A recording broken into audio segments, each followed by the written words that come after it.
La voûte de la croisée du transept de la cathédrale de Cambrai accueille désormais une œuvre monumentale de plus de 4 mètres de diamètre pour une surface de 12 mètres carrés et demi. Constituée de 60 panneaux de bois de châtaignier, elle pèse plus de 400 kg. Cette commande du diocèse de Cambrai, dans le cadre de travaux de restauration de la cathédrale menés par l'État, a été proposée par la commission d'art sacré. L'artiste Augustin Frison-Roche a accepté de relever le défi de créer un nouvel oculus en lieu et place de l'ancien, peint au début du XVIIIe siècle.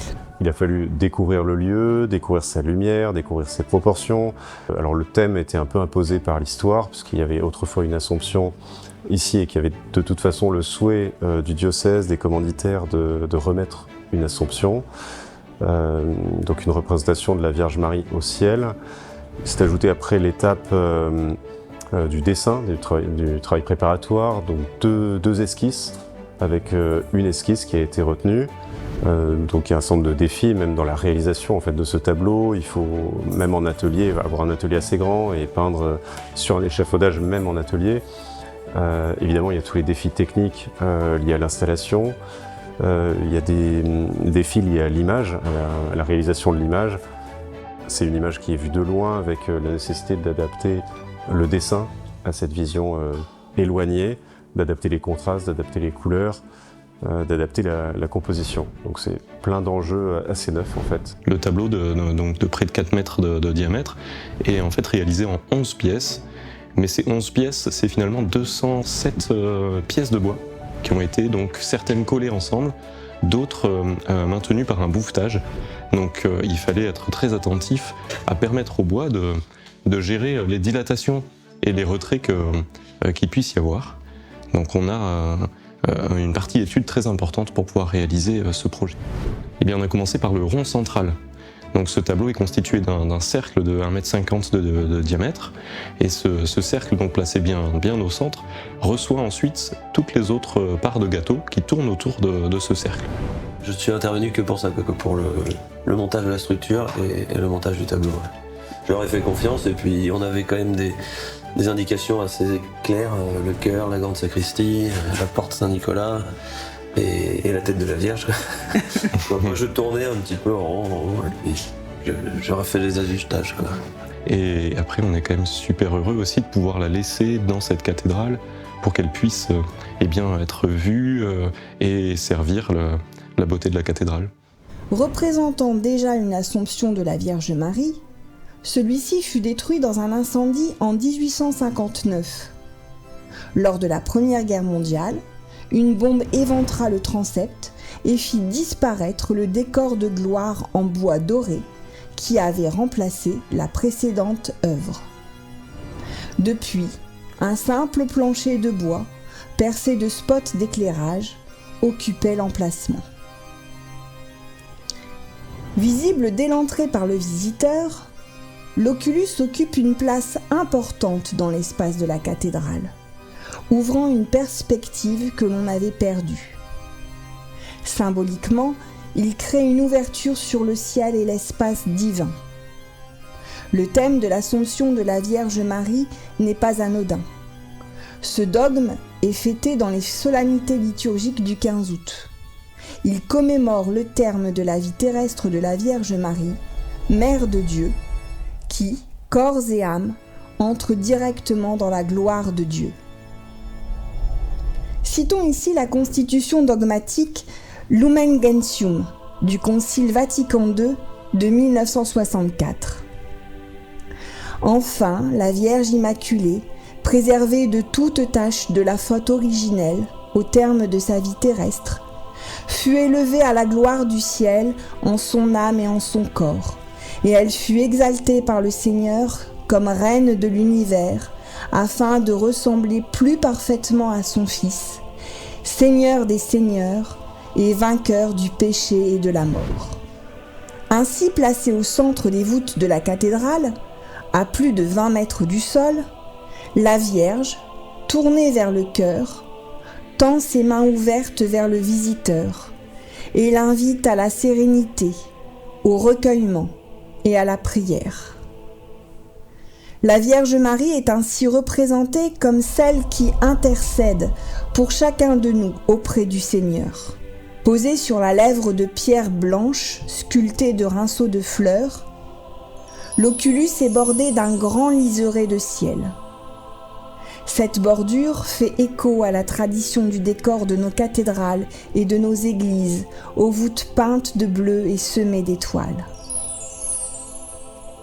S'inspirant de la très célèbre icône de l'artiste russe Andreï Roubliov, Augustin Frison-Roche a positionné 3 anges symbolisant la Trinité, Dieu unique en 3 personnes distinctes, le Père, le Fils et le Saint-Esprit, égaux et de même nature divine.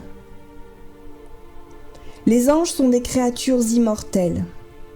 Envoyés de Dieu, ils transmettent son message aux hommes et agissent eux-mêmes selon la volonté divine. En présence de Dieu, ils chantent sa gloire éternellement. Dans la tradition de l'Église, ils sont représentés sous une forme humaine, souvent ailés et rayonnant de la lumière divine. Ici, ils enveloppent la Vierge et la protègent de leurs ailes dorées. Le traitement raffiné de la feuille d'or par l'artiste, soulignant le mouvement des plumes, manifeste avec éclat leur appartenance au monde divin.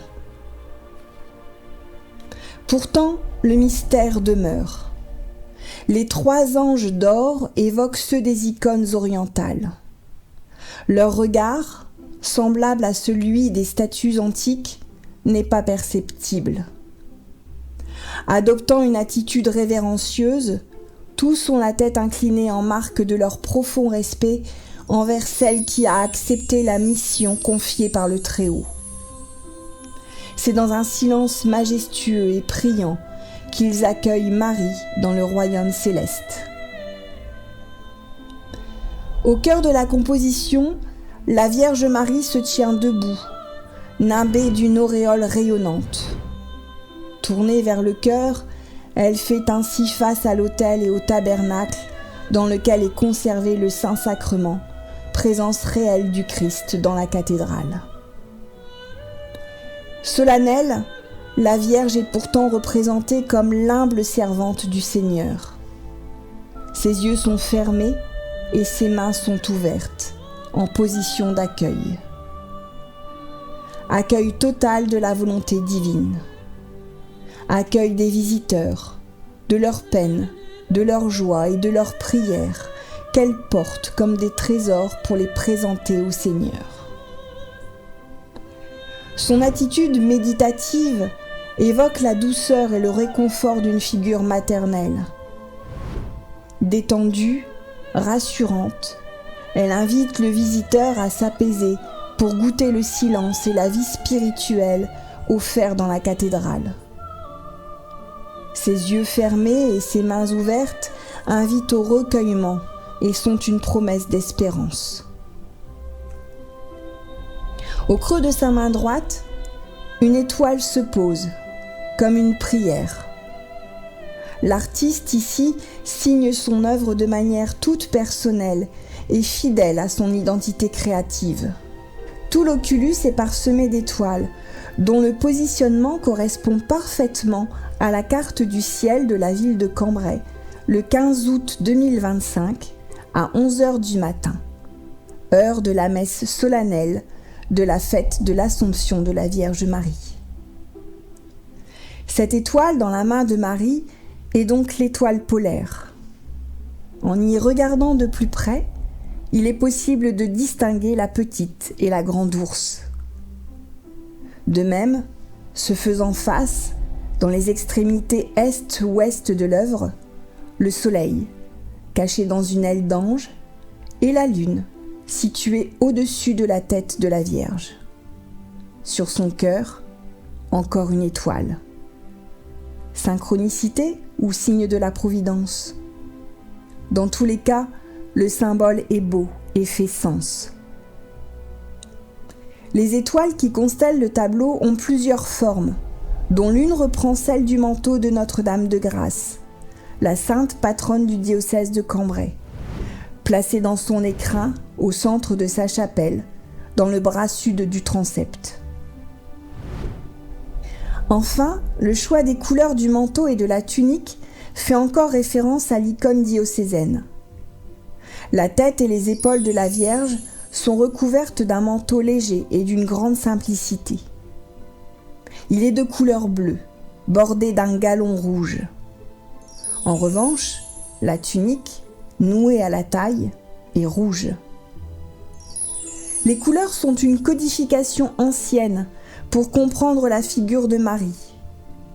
Le choix des couleurs correspond donc à une vraie symbolique religieuse.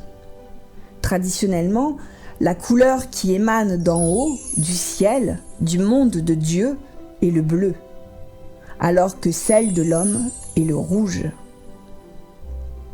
Vêtue du rouge de son humanité, le bleu recouvre la Vierge, ce qui signifie qu'elle est investie de la grâce divine par l'œuvre du Saint-Esprit, donnant chair à la parole en la personne de Jésus, Fils de Dieu.